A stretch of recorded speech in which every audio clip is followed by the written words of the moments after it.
जय हिंद साथियों, आज हम बात करेंगे फॉरेस्ट गार्ड के बारे में, यानी वन रक्षक की भर्ती के बारे में, 2019 की भर्ती के बारे में कि उसका सिलेक्शन प्रोसेस क्या है, सिलेबस क्या है, बुकें कौन सी लें, ग्रेड पे क्या है। आज पूरी जानकारी के बारे में बात करेंगे। तो 2019 में जो भर्ती आई थी, ये दो तरीके की भर्ती आई थी। इसमें क्या था कि एक फॉरेस्ट गार्ड था और एक था वाइल्ड लाइफ गार्ड करके, यानी एक वन रक्षक था और एक था जीव रक्षक। ठीक है, इसमें टोटल जो आपकी पोस्ट निकली थी वो निकली थी 655 और ये जुलाई 2019 में भर्ती निकली थी। ठीक है, इसकी पोस्ट के बारे में बात करते हैं कि किस किस हिसाब से इसकी पोस्ट निकली थी।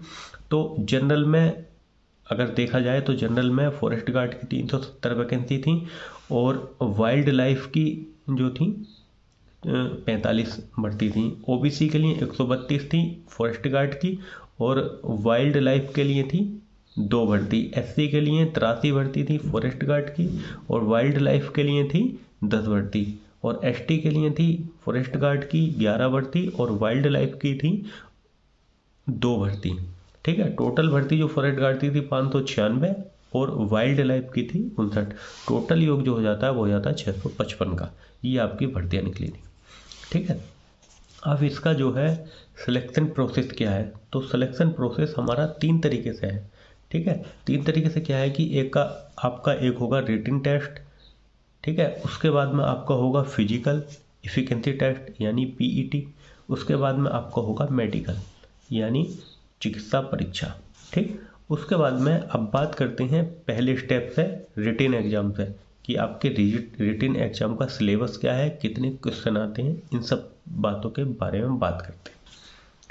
तो आपका जो रिटन एग्जाम होगा इसका, उसमें 3 सब्जेक्ट आएंगे। एक हिंदी आएगा, एक रीजनिंग आएगा और एक जीके आएगा। ठीक है, हिंदी के आपके क्वेश्चन आएंगे 80। ठीक है, और जीके के आपके क्वेश्चन आएंगे 60 और रीजनिंग के क्वेश्चन आएंगे आपके 60। ओवरऑल टोटल आपके क्वेश्चन हो जाते हैं 200 और उसके बाद में आपका जो टाइम हो जाएगा वो हो जाएगा 2 घंटे 30 मिनट का इसका पेपर होगा, यानी 150 मिनट। 150 मिनट में आपको 200 क्वेश्चन हल करने हैं।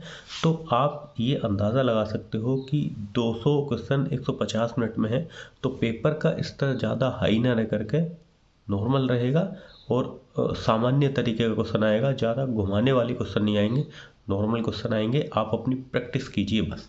ठीक, इसके बाद में नोट पॉइंट मैं आपको बता देता हूँ कि नोट पॉइंट क्या है। कि आपका पेपर होगा ऑब्जेक्टिव टाइप का। ऑब्जेक्टिव टाइप मतलब 4 ऑप्शन होंगे, उसमें से एक सही होगा, 3 गलत होंगे। ठीक, आपके 200 क्वेश्चन आएंगे। उसके बाद में आपका 2 घंटा 30 मिनट यानी आपको 150 मिनट मिलेंगे। उसके बाद में आपका एक क्वेश्चन एक ही अंक का होगा, मतलब आपके 200 क्वेश्चन 200 नंबर के होंगे। ठीक, जो पूर्णांक होगा यानी साधारण भाषा में कहें कि आपका पूर्णांक जो होगा वो 200 नंबर का होगा। ठीक है, और 200 नंबर पे आपकी मेरिट बनेगी। ठीक, तो उसके बाद में हम बात करें कि हमारी जो नेगेटिव मार्किंग इसमें रहेगी वो ये रहेगी 1/4 यानी 25% की।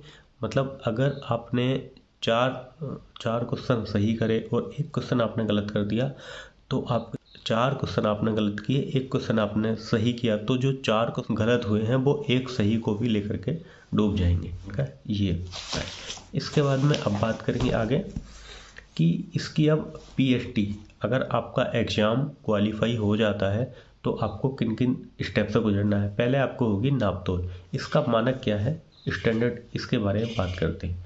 तो पहले बात करें हाइट मेल के लिए क्या होगी। मेल में क्या होगी, जनरल, ओबीसी और एससी वो रहेगी 168 सेंटीमीटर और महिलाओं में यही कैटेगरी रहेगी 152 सेंटीमीटर।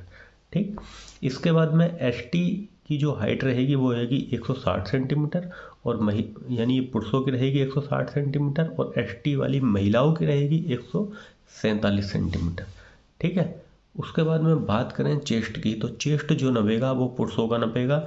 उसमें क्या है कि जनरल, ओबीसी और एससी ये होना चाहिए 84 सेंटीमीटर। ठीक है, और साथ ही साथ 5 सेंटीमीटर का फुलाव भी देना है। मतलब आपका नॉर्मल सीना 84 सेंटीमीटर और 5 सेंटीमीटर का फुलाव। ठीक है, और एसटी वालों का होना चाहिए 82 सेंटीमीटर, 5 सेंटीमीटर का फुलाव। ठीक है, और बात करें फीमेल की तो फीमेल का क्या होगा, फीमेल के अंदर फीमेल का जो है वेट यानी वजन नापा जाएगा, तो वजन आपका होना चाहिए 45 से 58 केजी के, 45 से कम नहीं होना चाहिए, ठीक है, 45 से ऊपर होना चाहिए आपका केजी। इन्होंने मानक दे रखा है कि 45 से 58 केजी होना चाहिए। उसके बाद में नोट पॉइंट क्या है कि आपको मतलब आपका 5 सेंटीमीटर आपको फुलाव देना है। ये नोट पॉइंट है कि सीने में आपको ध्यान देना है कि 5 सेंटीमीटर का फुलाव कम से कम चाहिए, इससे ज़्यादा हो जाए तो कोई दिक्कत नहीं है। बात करें आपके रेस के बारे में, तो रेस जो है होगी आपकी मतलब रनिंग जो होगी, अगर आप ये भी मानक आप पूरा कर लेते तो आपको रनिंग से गुजरना है, तो रनिंग आपकी मेल की होगी यानी पुरुषों की होगी 25 किलोमीटर, 4 घंटे की रेस होगी प्लस 10 किलो वजन लेकर के। हो सकता है वो बैग हो सकता है मतलब बैग टाइप में कुछ देंगे तो वो आपको पीछे लटका करके भागना है, ठीक है। फीमेल के लिए 14 किलोमीटर, टाइम सेम होगा 4 घंटे और 10 किलो वजन लेकर के, ठीक है। बात करें इसकी ग्रेड पे की, यानी पे जो ग्रेड पे होगा वो कितना होगा, तो 5200 से 20,200, ग्रेड पे 1900। अब वेतन जो निकालना होगा वो मैं अगली वीडियो में आपको बताऊंगा, ठीक है, किस तरीके से हम वेतन निकालते हैं आगे फिर कभी बताता हूँ, ठीक है। 1900 इसका ग्रेड पे होगा, ठीक है। अब बात करें कि इसकी एज क्या होगी, तो एज जो है 18 से 40 वर्ष इसकी जो है आयु सीमा है, और 18 से 40 वर्ष की इसकी एग्ज़ाम की हमें तैयारी किस तरीके से करनी है।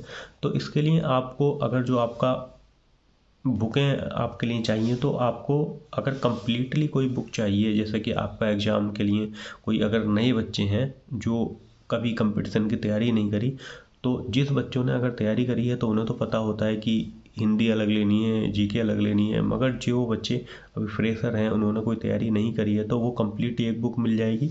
तो उनके लिए आप अरिहंत की बुक ले सकते हैं, क्या है हिंदी में, क्या है इंग्लिश में, दो हिंदी इंग्लिश में आपका पेपर भी आएगा। तो अरिहंत पब्लिकेशन, अरिहंत करके आपको मिल जाएगी, अरिहंत एक्सपर्ट करके ये पब्लिकेशन है, हिंदी इंग्लिश दोनों मिल जाएगी। ये तकरीबन 150 रुपये की बुक आपको मिल जाएगी, ठीक है।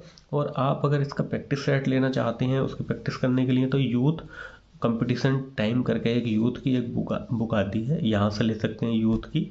और भी प्रैक्टिस सेट आते हैं तो यूथ का लें तो बेहतर रहेगा, और यूथ की आप हिंदी लेकर के पढ़ें तो वो भी बेस्ट रहेगी। बाकी हिंदी के लिए आदित्य नालंदा या आप ल्यूसेंट ले सकते हैं, जीके के लिए यूथ की ले लें, ल्यूसेंट ले लें, यूपी के लिए और भी बहुत सारी जीके, एसएससी वगैरह की ले लें, जीके के लिए बहुत सारी बुकें हैं, ठीक है। रीजनिंग के लिए आर के झा है, उसके अलावा मास्टर रीजनिंग है, और एसएससी वगैरह की भी और बुकें आती हैं, जो आपके लिए बेस्ट लगें वो आप बुक ले सकते हैं। तो इसके बाद में हमारा होगा मेडिकल जो होगा हमारा, वो मान लीजिए कि आपका ये इसके बाद में रेस भी हमारी सब कंप्लीट हो गई तो हमारा मेडिकल होगा। मेडिकल हमारा शायद जहाँ तक मैंने सुना है, एक लड़के से मैंने पूछा था तो यही बताया कि अपने डिस्ट्रिक्ट हॉस्पिटल से एक फिटनेस सर्टिफिकेट यानी अपना चेकअप करा करके लेके जाना है, और उसी वो ही आपका मेडिकल होगा, ठीक है। अगर होता भी है, अगर इस वाली भर्ती में आपका मेडिकल होता है तो जो है आपका मेडिकल ज़्यादा हार्ड नहीं होगा, नॉर्मल आपका मेडिकल होगा, ठीक है। और देखो एग्ज़ाम की आपको तैयारी तकरीबन 3 महीने आपको तैयारी करनी है, 3 महीने में आपका एग्ज़ाम क्वालिफाई हो जाएगा। कोचिंग लीजिए, 3-4 घंटा पढ़ाई कीजिए, ठीक है, फोकस देकर पढ़ाई कीजिए, आपका एग्ज़ाम क्वालिफाई हो जाएगा गारंटी से, ठीक है। रेस की तैयारी, अगर मान लीजिए आपका एग्ज़ाम क्वालिफाई हो जाता है और आपको रेस की तैयारी करनी है, तो रेस की तैयारी के लिए 5 किलोमीटर रेस लगाइए, ठीक है। 5 किलोमीटर रेस धीरे धीरे स्टेप लगाइए, कम से कम 1 महीना आप प्रैक्टिस कीजिए 5 किलोमीटर तो आपका वेट ये जो है सब कवर हो जाएगा।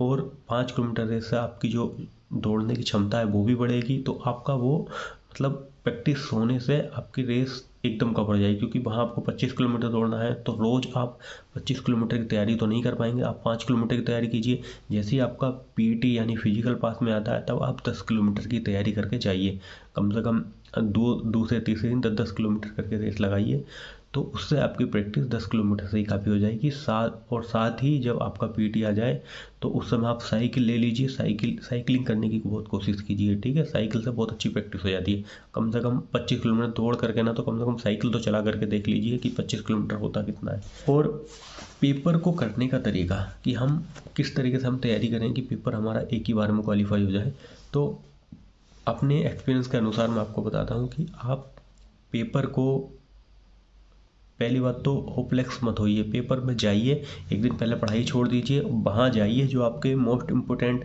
कोई चीज़ देखने की है वो देख लीजिए, ज़्यादा टेंशन मत लीजिए, सीधा सीधा जाइए। ऑफलाइन पेपर है और पेपर को तकरीबन आप ये सोच के चलिए 3 बार पेपर करना है। पहले राउंड में हल्के क्वेश्चन निपटाने हैं, 200 क्वेश्चन 50 क्वेश्चन ऐसे होंगे जो 10 मिनट 15-20 मिनट में ही निकल जाएंगे।